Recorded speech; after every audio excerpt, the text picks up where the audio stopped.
Кыргызстанда COVID-19 алгачкы бейтап көз жумду. Маркум Ноокат районунун 61 жаштагы тургуну болчу. Жума күнгө карата коронавирус жуккан дагы 14 адам аныкталып, жалпы сан 130 адамга жетти. Коронавирусту жугузуп алган 1 миллион кишинин дээрлик 4/1 бөлүгү Кошмо Штаттарга туура келет. АКШда соңку бир суткада бул илдеттен 1000ден ашык адам каза тапты. Новосибирсктеги аэропортто камалган кыргыз жарандары мейманканага жайгаштырылды. Аларды жакын арада мекенине кайтаруу маселеси караштырылып жатканын кыргыз өкмөтү билдирди.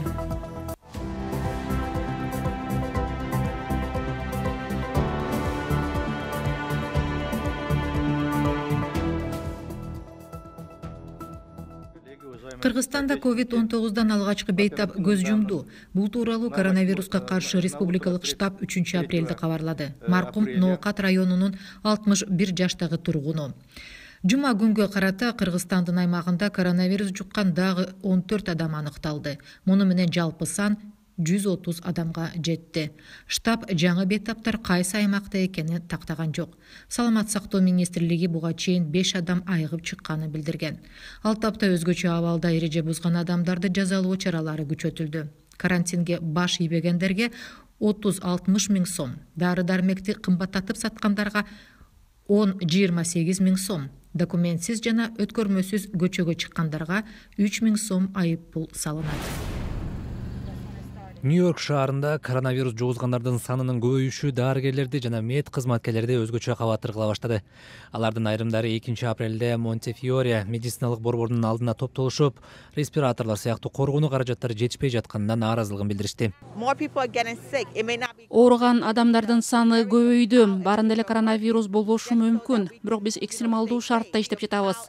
Өзүбүздү коргой алгандай болушубуз керек. Бул кооптуу. Азырынча колубуздан эч нерсе келбей жатат. АКШда коронавирусту жугузгандардын саны 250 миңге чукулдады. Алардын дээрлик 5/1 бөлүгү Нью-Йорк шаарына туура келет. Андыктан шаар бийлиги жарандарды көчөдө жүргөндө бетин жоолук же колго тирилген бет каптар менен жаап жүрүүнү сунуштады. Бирок медициналык бет каптарды же респираторлорду дарыгерлерге калтырууга чакырды. Кошмо Штаттар дүйнөдө илдетке чалдыккандардын саны боюнча гана эмес, соңку бир сутка ичинде коронавирустан өлгөндөрдүн саны боюнча да сап башына чыкты. Акыркы 24 саатта Америкада 1169 киши илдеттен көз жумду. Натыйжада өлгөндөрдүн жалпы саны 6000ден ашты. 9000 киши айыгып чыкты. Мен кечээ айткандай, элибиздин алдында оор күндөр турат. Алдыдагы бир нече апта, өзгөчө бир нече күн абдан коркунучтуу болот. Бирок эң оор учурларда деле америкалыктар чөккөн эмес. Коркууга алдырбайлы, биримдикте бололу. Биз жеңип чыгабыз.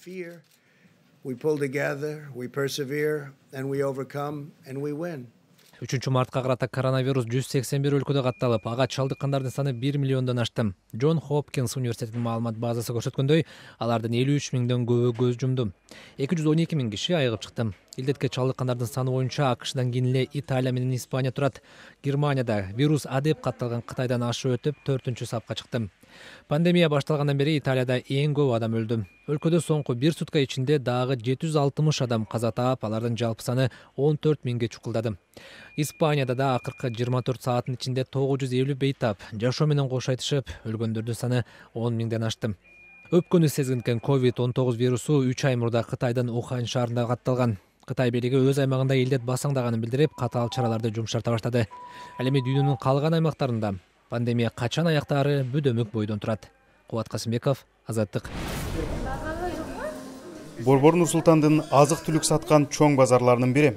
Настоящее время телеканалынын кабарчылары анда баалар жогорулаганын, маселен, картошка, сабиз жана пияз 10-15% кымбаттаганын байкашкан. Мен буну аламын 1100-1200-ден, азыр 1300-ден лоток стоит. И айран тоже 180-ден алатынбыз, 220-230 теңгеден. Не ушундан? Муну сатуучулар өздөрү акыркы товарларды кымбат баада алып жатышканы менен түшүндүрүшөт. Андан тышкары көп соода орундары бош калган. Биз остаток сатат, бизде шыкпайбыз уже.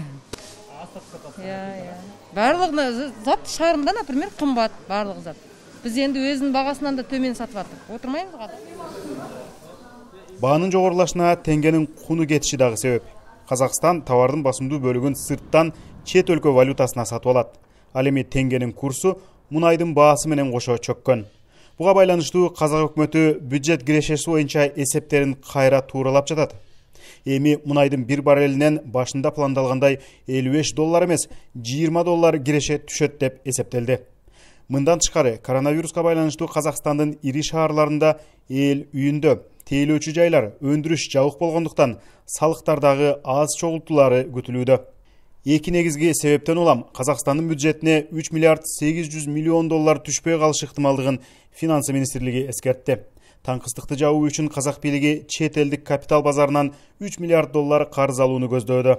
Андан тышкары улуттук фондунан мурда пландалгандай 5 миллиард эмес, $10 миллиард ашуун алышаарын экономика министрлиги билдирди. Каражаттын bir бөлүгү буга чейин президент жарыялаган коронавируска каршы чараларга колдонулат. Анын ичинде жумушсуз калгандардын колуна акчалай берилет. Размер накопленных средств на фонде сейчас составляет... Улуттук фонддо топтолгон каражат азыр $60 миллиард. Эгер бюджеттин баардык социалдык чыгымдарын ала турган болсок, улуттук фонд аны 4 жыл бою төлөй албай турган акча бар.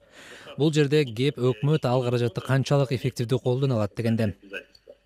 Поэтому здесь вопрос больше, насколько эффективно сможет государство распределять эти средства. Дейт экономист Касымхан Каппаров. Ал фондтун акчасын социалдык төлөмдөргө гана сартай бербестен, жаңы жумуш орундарын түзүү үчүн коротуу зарылдыгында белгилейт. Бул үчүн Казак бийлигин карантинден кийинки күндөрдү эсепке алууга чакырды. Нужно занимать более проактивную позицию. Өкмөт жигердүү позицияны ээлеп, учурдагы эмес, 1 айдан кийин же 1,5 жылдан кийин келе турган проблемаларды чечүүгө аракеттениш керек. Казакстанда андай маселелердин бири жумушсуздуктун көбөйүшү. Азыр бизде расмий маалымат боюнча жумушсуздук 5%. Эгер расмий статистика чындыкты көрсөтүп аткан болсо, кризистен кийин бул көрсөткүч 3-4 эсеге көбөйөрүн түшүнүп турабыз. Кризиса, если официальная статистика будет отражать действительность, то этот показатель может вырасти и в 3, и в 4 раза. Казакстандын президентинин 31 марттагы кайрылуусунда жумушсуз калган катмардын айыл чарбага тартылуусуна стимул берилери белгилүү болду. Касым-Жомарт Токаев быйылкы жазгы талаа иштери үчүн 5%га чейин жеңилдетилген кредит берилип, күйүүчү май 15% төмөндөтүү менен сатылаарын убада кылды. Али Токтакунов, Азаттык. Эми күндүн башка окуяларына кайрылабыз. АКШ президенти Дональд Трамп Сауд Арабиянын ханзадасы Мухаммед ибн Салман жана Орусия президенти Владимир Путин менен мунай маселесин талкуулаганын билдирди. Трамп 2 апрелде тараптарды кара май өндүрүүнү азайтууга көндүргөнүн Твиттерге жазды. Америкалык президент алар мунайдын күнүмдүк өндүрүшүн 10-15 миллион баррелге чейин азайтышат деп ишенерин айтты. Бирок бул чара качан, кантип ишке ашырыла баштаары такталган жок. Адистер мындай радикалдуу кадамга барыш үчүн мунай өндүрүүчүлөрдүн уюмуна ОПЕКке кирбеген мамлекеттердин да катышуусу зарыл дешет. Москва менен Риядтын мунай өндүрүүгө байланыштуу талаш тартышынан улам кара майдын баасы кескин арзандап кеткен эле. Мунайдын наркына пандемия да таасир этүүдө, себеби карантин, башка чектөөчү чаралар мунай өндүрүмүнө муктаждыкты азайтты. Урус башкалаасынан үйлөрүнө уча албай көчөдө калган тажик мигранттары убактылуу башпаанек табышты.